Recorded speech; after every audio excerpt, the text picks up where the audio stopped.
కుక్కర్లో రవ్వ వేసి చేసిన ఈ రెసిపీ చాలా రుచిగా చాలా టేస్టీగా అయితే ఉంటుందండి. ఈ రెసిపీ వచ్చేసి ఇంట్లో వాళ్ళందరికీ నచ్చుతుంది.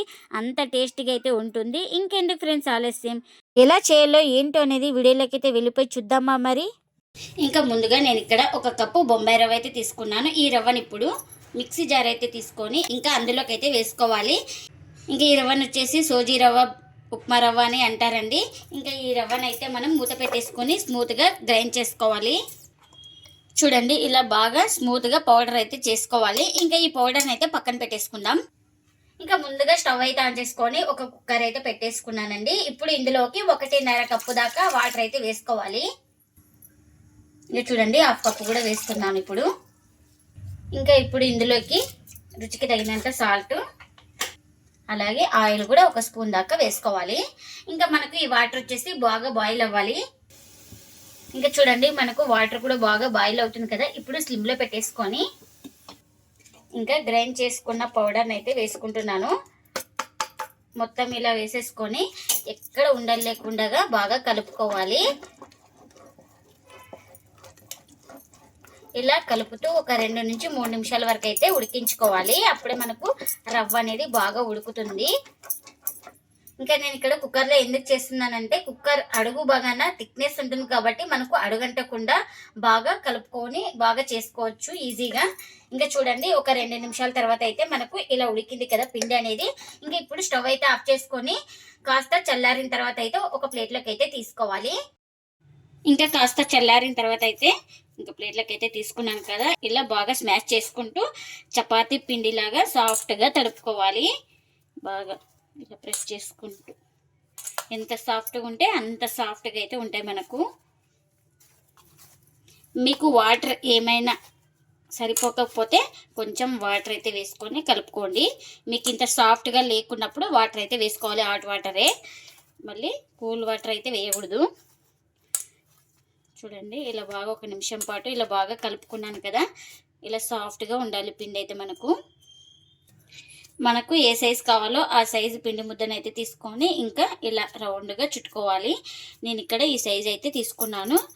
ఇలా ఇంకొక చేతి మీద అయితే పెట్టుకొని ఎక్కడ క్రాక్స్ లేకుండా బాగా రౌండ్గా చుట్టుకోవాలి.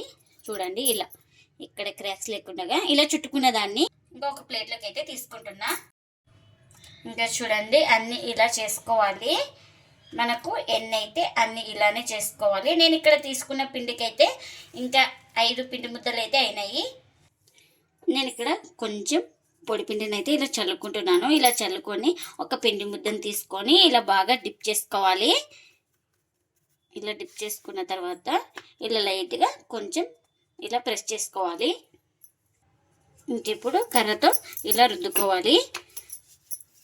అదే కర్రతో ఇలా ఒత్తుకోవాలి. ఇంకా మనకు మందంగా లేకుండా అంత పచ్చాగా లేకుండా మీడియంగా రుద్దుకోవాలి. ఇలా కాస్త పొడిపిండిని చల్లుకుంటూ రుద్దుకోవాలి. అప్పుడే మనకు ఎక్కడ క్రాక్స్ లేకుండా బాగా వస్తుంది ఈ రోటీ అనేది. ఇంకా నేను ఇక్కడ ఈ సైజ్ అయితే రుద్దుకున్నాను. చూడండి చూపిస్తున్నాను కదా ఈ థిక్నెస్లో అయితే. ఇంకా ఇలా రుద్దుకున్న దాన్ని ఇంకా ఇప్పుడు ఒక ప్లేట్లోకి అయితే తీసుకుంటున్నా. సేమ్ ఇంకా ఇంకొక పిండి ముద్దను తీసుకొని సేమ్ ఇలానే పిండిలో అయితే డిప్ చేసుకోవాలి. ఇలా డిప్ చేసుకున్న తర్వాత మనకు ఎంత కావాలో అంత సైజ్ వచ్చే వరకు అయితే మనము ఈ రోటీని అయితే రుద్దుకోవాలి. రోటీ అనొచ్చు, పరోటా అనొచ్చు, పుల్కా అనొచ్చు, ఏదైనా అనొచ్చండి. ఈ బొంబాయి రవ్వతో చేసుకున్న ఈ పరోటా అయితే చాలా టేస్టీగా అయితే ఉంటుంది మనకు. ఇంకా ఎన్ని అయితే అన్ని ఇలానే చేసుకోవాలి.